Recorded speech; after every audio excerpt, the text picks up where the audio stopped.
नमस्कार। राजस्थान की पूर्व मुख्यमंत्री और बीजेपी की दिग्गज नेता वसुंधरा राजे लगातार सुर्खियों में बनी हुई है। हाल ही के दिनों में उनके द्वारा दिए गए बयानों ने राजनीतिक गलियारों में मानो भूचाल सा ला दिया है।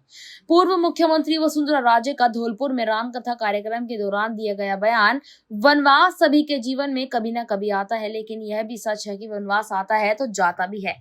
यह सिर्फ धार्मिक संदेश नहीं, बल्कि गहरे राजनीतिक इशारों से भरा है। यह बयान 2024 का है, जब राज्य को बीजेपी में किनारे किए जाने की चर्चाएं चरम पर थी, लेकिन 2025 में भी उनकी सक्रियता और बयानों ने राजस्थान की सियासत में हलचल मचा दी है।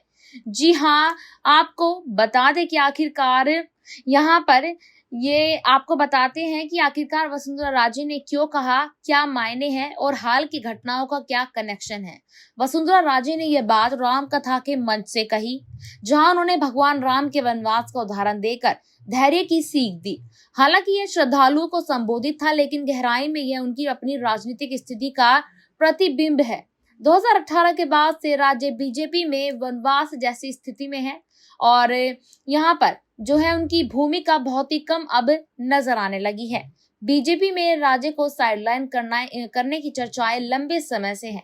2023 के विधानसभा चुनाव में पार्टी ने उन्हें प्रमुख भूमिका नहीं दी, उन्हें सीएम फेस नहीं बनाया और भजनलाल शर्मा को कमान सौंप दी गई। उनकी लोकप्रियता खासकर राजपूत और जाट समुदायों में अब भी मजबूत है, लेकिन पार्टी नेतृत्व ने उन्हें साइडलाइन कर दिया।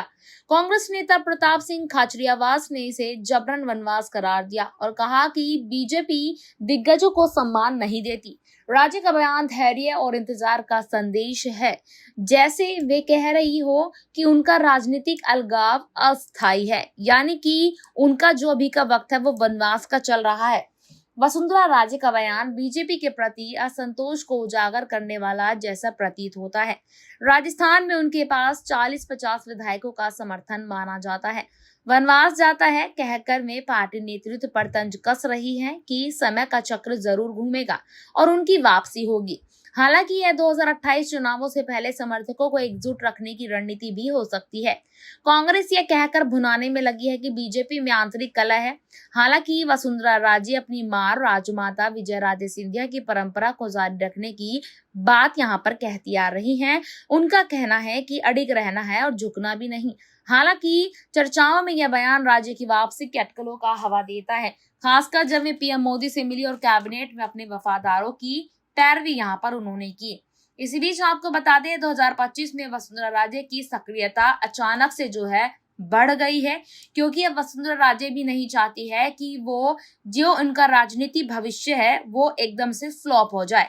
अब देखना होगा कि आने वाले वक्त में यहाँ पर ये भी चर्चा है कि जब उन्हें टॉप बीजेपी लीडर्स में शुमार किया जाता है तो साइडलाइन करने की स्थिति क्यों आन पड़ी। जुलाई में एक वीडियो में कहा गया कि राजे बैंक इन एक्शन है, बड़ा पॉलिटिकल शिफ्ट आ सकता है। अब आने वाला समय बताएगा कि वसुंधरा राजे का अगला राजनीतिक कदम क्या कुछ होने वाला है।